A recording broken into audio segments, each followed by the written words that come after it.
क्या आप भी करते हैं एग्जाम में सिली मिस्टेक्स और उसकी वजह से आपके मार्क्स कट जाते हैं? वेल, अब आपको परेशान होने की बिल्कुल कोई भी जरूरत नहीं है, बिकॉज अब आ गया है सिली मिस्टेक्स का सोल्यूशन।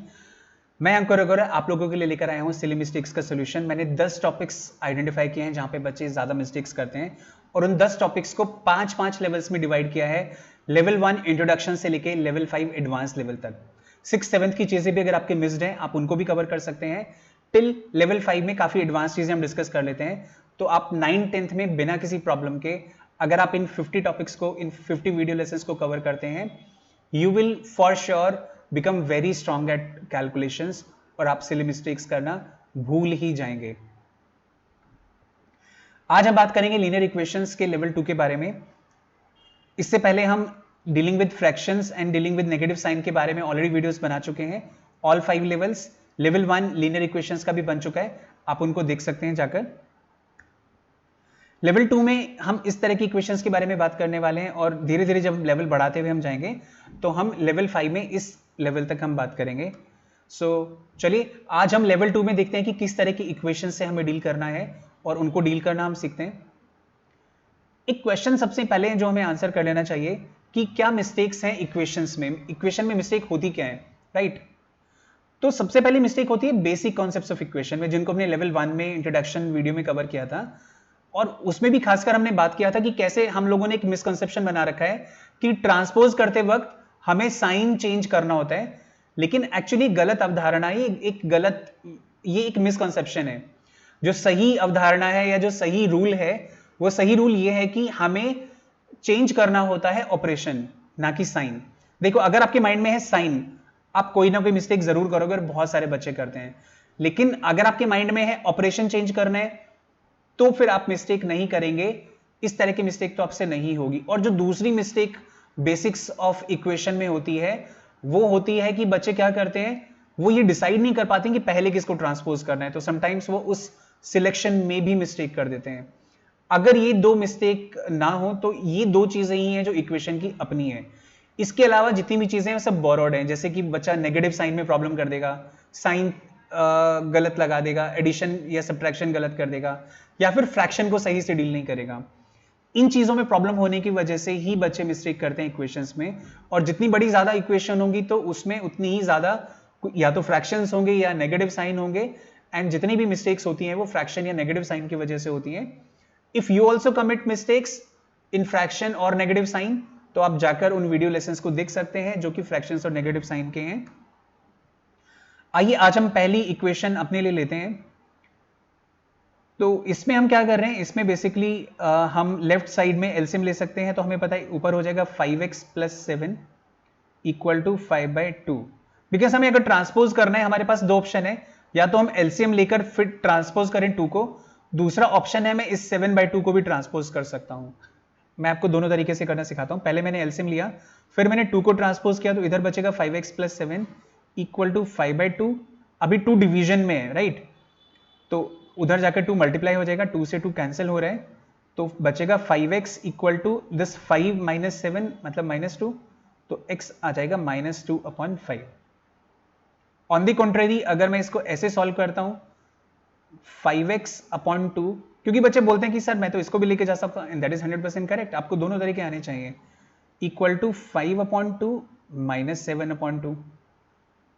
तो यहां पर कितना बचेगा, नीचे तो आएगा 2 और ऊपर आएगा 5 - 7 दैट मीन्स -2, तो इधर बचेगा -1। सो 5x/2 is -1, 5x is 2 multiplied by -1 -2, and x is -2/5। तो आप किसी भी मेथड से कीजिए, किसी भी अप्रोच से कीजिए, आंसर सेम आना चाहिए। मैं बच्चों को इस चीज के लिए भी हमेशा बोलता हूं कि बच्चों आपको है ना ये डरना नहीं चाहिए कि मुझे ना पहले आप बताओ कि किस मेथड से करना है, मैं तभी करूंगा। आप अपना मेथड बनाइए। मैंने देखा है कि मैं बच्चों को हमेशा फ्रीडम देता हूं कि आप अपने मेथड से सॉल्व करो। मैं ज्यादा स्पून फीड नहीं करता हूं बच्चों को कि भाई देखो ये ऐसे करना है और ऐसे ही करना है, राइट? ये बिल्कुल गलत तरीका है, इससे उनकी क्रिएटिविटी किल होती है। सबसे सही तरीका क्या रहता है, जो मतलब मैं एटलीस्ट इसको यूज करता हूं, मैंने जो अपने मेंटर्स से, अपने टीचर से सीखा है, वही मैं अपने स्टूडेंट्स को भी सिखाता हूं। हमें करना क्या चाहिए, हमें बच्चे को फ्रीडम देना चाहिए, उसको अपने मेथड से काम करने देना चाहिए, एंड बच्चे ही अपने अपने मेथड्स डेवलप करते हैं। That's a very positive thing. एक और एग्जांपल ले लेते हैं। तो इधर अब अगर आप बोलेंगे कि मैं पहले इसको ट्रांसपोज करता हूं, तो ऐसा करने में बुराई नहीं है, लेकिन है भी, बिकॉज हमें करना क्या होता है, हमें सारे वेरिएबल को एक तरफ लाना होता है। अभी ऑलरेडी दोनों वेरिएबल इस तरफ ही हैं, तो अब मैं उसको उधर ले जाऊंगा तो क्या होगा, मेरा काम बढ़ेगा। बाद में मैं सॉल्व कर लूंगा, आंसर आ जाएगा, लेकिन मेरे स्टेप्स बढ़ जाएंगे। आप चाहें तो करके देख सकते हैं। So now what should we do here, जो सबसे सही रहेगा अप्रोच, इधर एलसीएम लिया 15, देन इस डायगोनल को क्रॉस मल्टीप्लाई किया 10x, फिर इस डायगोनल को क्रॉस मल्टीप्लाई किया प्लस 9x इक्वल टू 1/2। तो ऊपर हो जाता है 19x अपॉन 15 और इधर हो जाएगा 1/2। Now we can cross multiply भी बोल सकते हैं। सो 19 2 ज़ा 38x equal to 15, 15 1 ज़ा 15, so x is 15 upon 38, that will be our answer। यहाँ पे बच्चे बोलते हैं सर क्रॉस मल्टीप्लाई क्यों किया, क्रॉस मल्टीप्लाई कब करना चाहिए, क्रॉस मल्टीप्लाई को लेकर बच्चों के बहुत सारे डाउट्स होते हैं। देखो भाई, आप क्रॉस मल्टीप्लाई मत करो, क्योंकि क्रॉस मल्टीप्लिकेशन का मतलब क्या है, ट्रांसपोजिशन ही है। क्रॉस मल्टीप्लिकेशन अलग से अपने आप में कुछ भी नहीं है। देखो कैसे, आप इसको ऐसे करो कि 19x इक्वल टू 1/2। अब देखो ये इधर डिवाइड कर रहा है, तो 15 उधर जाकर मल्टीप्लाई करेगा फर्स्ट क्लास, और तो ये हो जाएगा 15/2। आप इधर लिखिए 19x और फिर आप लिखेंगे x, क्योंकि x इधर मल्टीप्लाई हो रहा है 19 के साथ, तो 19 उधर जाएगा तो डिवाइड होगा। अब डिवाइड कैसे करना है, तो आप या तो इसको ऐसे लिख सकते हैं 15/2 अपॉन 19, 19/1, तो फिर इसको आप सॉल्व करके लिखेंगे 15/2 इंटू 1/19। थोड़ा सा प्रोसेस लंबा हो जाएगा, अब आपको ये सब करने की वैसे ज़रूरत नहीं है। फिर फाइनल आपका आंसर आएगा 15/38। आप ऐसे भी कर सकते हैं, लेकिन आप इसको जब ट्रांसपोज करेंगे तो डायरेक्टली मल्टीप्लाई हो रहा है, तो आप इसको यहां पर लाकर मल्टीप्लाई कर दीजिए। ये एकदम करेक्ट एंड एप्रोप्रिएट मेथड है। लंबा बता रहा हूं मैं, लेकिन कॉन्सेप्चुअल चीजें भी हम डिस्कस कर रहे हैं। मूविंग फर्दर, इसके बारे में चलिए एक और चीज बताता हूं अगला क्वेश्चन लेने से पहले, क्योंकि बहुत सारे बच्चों के इस पे भी डाउट रहते हैं। लेट्स से ये ऐसे है, ऐसा कुछ नंबर है।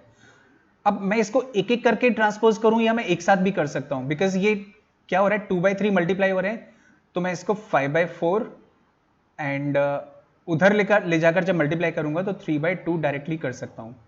डायरेक्टली का मतलब क्या हुआ, देखो आप करेंगे x इक्वल टू 5/4, ये मल्टीप्लाई हो रहा है तो उधर आप बोलेंगे कि डिवाइड कर दो 2/3, और फिर जब आप डिवाइड करेंगे 2/3 से तो क्या होगा, 5/4 मल्टीप्लाई बाय 3/2 हो जाएगा। तो आप इसको डायरेक्ट भी बोल सकते हैं। सिंपली ये 3 डिवीजन में है तो ऊपर जाएगा तो मल्टीप्लिकेशन में, ये 2 डिवीजन मल्टीप्लिकेशन में है तो ये जाएगा नीचे। सिंपल बात ये है और इसके अलावा कोई दूसरी बात नहीं है। ऑलराइट, तो जहां पे भी इस तरह की चीज आती है तो आप इसको डायरेक्टली कीजिएगा। अब इसमें क्या कॉम्प्लिकेशन है, इसमें कॉम्प्लिकेशन है कि पहले ऊपर वाले के फ्रैक्शन को सॉल्व करना पड़ेगा, उसको नीचे लाना पड़ेगा, एंड देन आप भी ट्राई कीजिए। आई बिलीव कि आप नोटबुक और पेन के साथ बैठे हुए हैं, सिर्फ देख नहीं रहे हैं, और अगर देखकर भी सीख रहे हैं तो बुराई कोई नहीं है। Something is always better than nothing. So हम इसको सॉल्व करते हैं। सो 3 2 ज़ा 6x माइनस x अपॉन 2, और ये 2 और 3 साथ में मल्टीप्लाई हो सकते हैं, इक्वल टू 10। अगर आप ये जानना चाहते हैं कि भाई ऐसे क्यों हुआ, तो देखिए अभी अभी मैंने इसका रीज़न बताया भी था। लेट्स से अगर मेरे पास ऐसा कोई फ्रैक्शन है, अपॉन 3 है, सिर्फ 3 है, तो बेसिकली उसका मतलब 3/1 है। तो जब आप उसको सॉल्व करेंगे x/2 तो इंटू 1/3 करेंगे, राइट। तो इसका मतलब हमें क्या ध्यान रखना चाहिए, जो दोनों एक्सट्रीम्स हैं वो दोनों आपस में मल्टीप्लाई होते हैं, और जो दोनों इनर वाली आइटम्स हैं ये दोनों आपस में मल्टीप्लाई होती हैं। एक्सट्रीम्स को हम ऊपर रखते हैं, जैसे कि यहाँ पे x और 1 दोनों ऊपर हैं तो दोनों ऊपर आ रहे हैं, और जो दोनों इनर वाली आइटम्स हैं ये दोनों नीचे रहती हैं डिनोमिनेटर में। इसको आपको ध्यान रखना चाहिए। तो अब अगर आप ध्यान से देखें तो actually it is like this. तो ऊपर हमारा था 6x माइनस एक्स, वो तो ऊपर रहेगा, एंड 3 इनर वाला आइटम है जो 2 के साथ रहेगा, तो दैट इज वाई मैंने इनको डायरेक्टली ऐसे करके मल्टीप्लाई कर दिया। Now x plus 6 minus x 5x upon 6 equal to 10। अब इनको सॉल्व करने के लिए वापस एलसीएम लेना पड़ेगा। So we again take LCM, then first we multiply x with 6x plus 5x equal to 10। इसको क्रॉस मल्टीप्लाई कीजिए तो 60 and here it remains 11x. The value of x is 60 upon 11. That's your answer to this question, right. तो आपके लिए कुछ questions हैं मेरे पास. चलिए एक क्वेश्चन और मैं करता हूं. इसको जनरली क्रॉस मल्टीप्लिकेशन से करते हैं. तो छोटी क्लासेस में बच्चे जनरली क्वेरीज रहते हैं, सर क्रॉस मल्टीप्लिकेशन कब करना है, कब नहीं करना है. कोई खास बात नहीं, आप इसको सिंपली ऐसे बोल दीजिए कि मैं तो इसको ट्रांसपोज कर रहा हूं उधर, तो भी एक ही बात है. तो आप बोलिए x plus 2 is multiplied with 3 equal to x minus 3 is multiplied with 2. तो ये हो जाता है 3x प्लस 6, ये हो जाएगा 2x माइनस 6. 2x को उधर ट्रांसपोज कीजिए, सो 3x माइनस 2x. अब माइनस 6, इस 6 को इधर लाइए तो प्लस 6 का हो जाएगा minus 6. So 3x minus 2x remains x and minus 6 हो जाता है minus 12. That's our answer here. Well, ये नेक्स्ट क्वेश्चन है आपके लिए. अब आप इस क्वेश्चन को सॉल्व कीजिए, x की वैल्यू फाइंड आउट कीजिए और कमेंट बॉक्स में आंसर करके मुझे जरूर बताइएगा आंसर.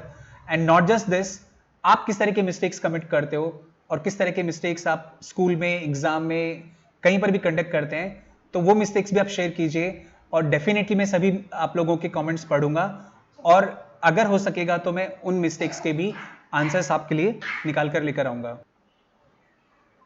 और इस वीडियो को, इस चैनल को सब्सक्राइब करना और इस वीडियो को अपने दोस्तों के साथ शेयर करना बिल्कुल भी मत भूलिए, ताकि उनको भी मिल सके सिली मिस्टेक्स का solution. Till then keep learning and stay happy.